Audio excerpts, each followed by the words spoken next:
So today's topic is about linear regulated power supply. So we want a 5 volts regulated DC power supply. Okay, so the output here we want is plus 5 volts fixed DC power supply. So we have to convert initially this incoming AC. Incoming AC is 230 volts 50 Hz AC in India.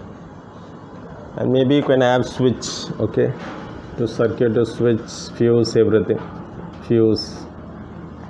Then you have a step down transformer. So this is your main supply, 230 volts 50 Hz AC supply. Okay. Now this transfer, the purpose of this transformer is to step down. So incoming side it is 230 volts. You are stepping down to 9 volts. The transformer rating is 2 amps. So I'll tell you why we have chosen 2 amps. That's important because this 7805 regulator IC can handle a maximum current of 1.5 amps. Okay. So it depends, you have to look into the data sheet. So LM7805, the maximum current handled by this regulator IC 7805 is 1.5 amperes. So basically this is a bridge rectifier. So at the secondary you will be getting 9 volts AC. The frequency is not changed. Since this is 50 Hz, this is also 50 Hz. Okay. Now this is called a bridge rectifier. So this circuit will convert AC into DC. Okay, during positive half cycle, these two diodes will conduct and these two will be open, and during negative half cycle, these two will be off and these two will be on. So that we will put it as a separate video. The idea is this is a bridge rectifier. In between these 2 points, if you give AC, at these points you will get a pulsating DC of frequency 100 Hz because it's a full wave rectifier. Okay, so the output here will be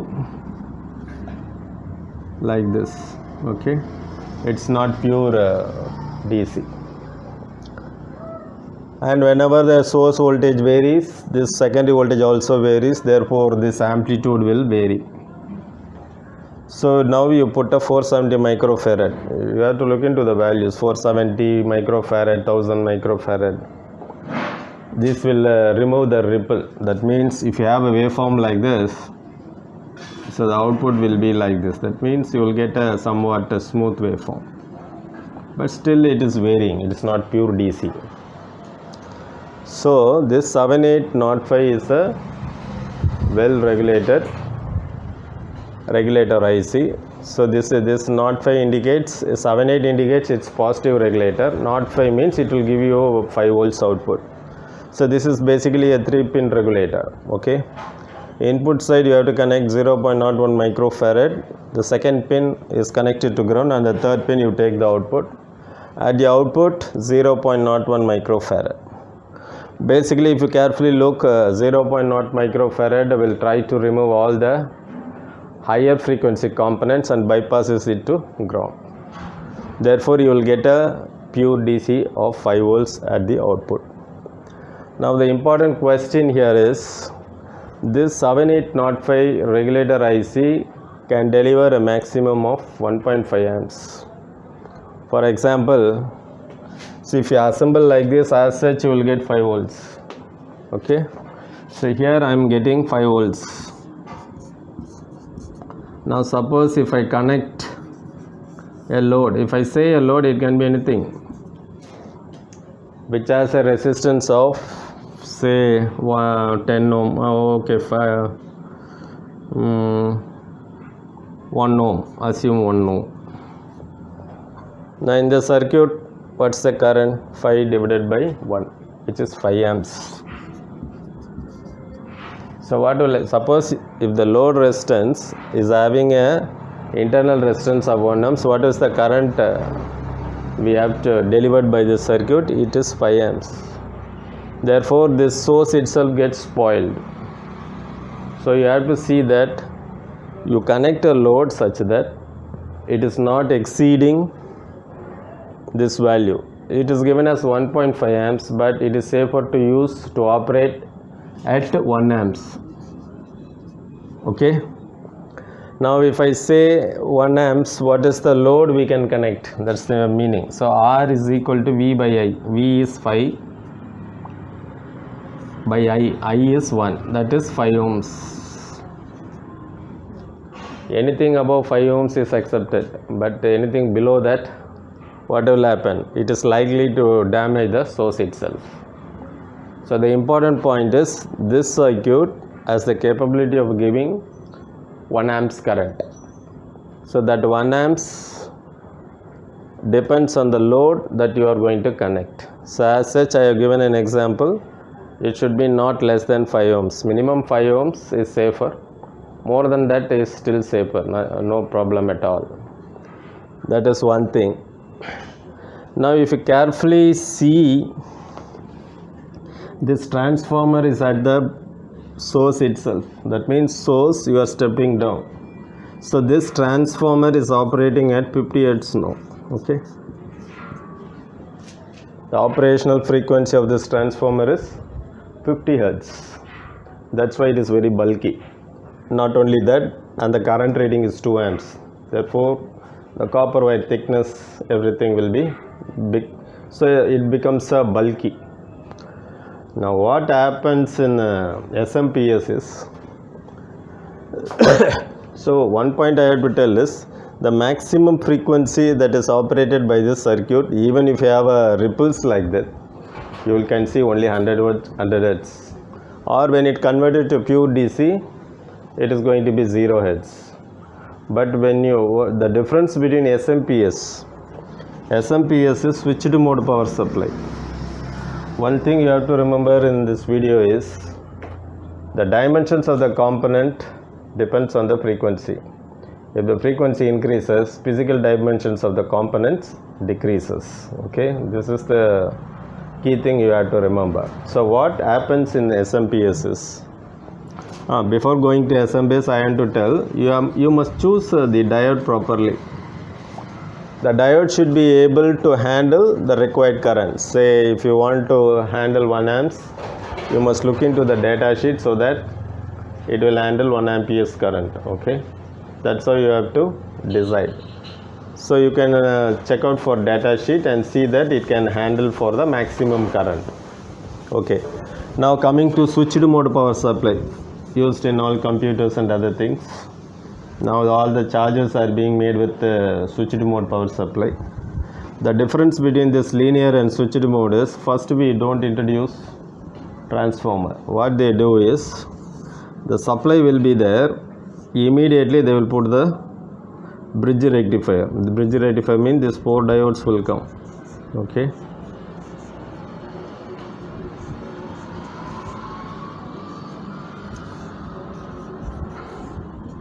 So first they will rectify.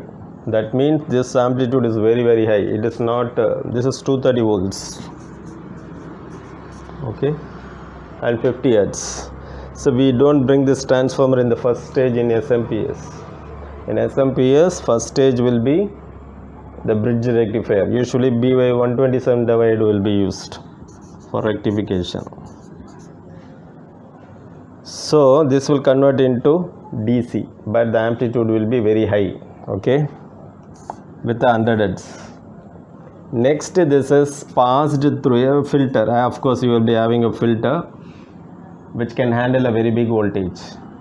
See, here we have mentioned the capacitance voltage as 50 volts.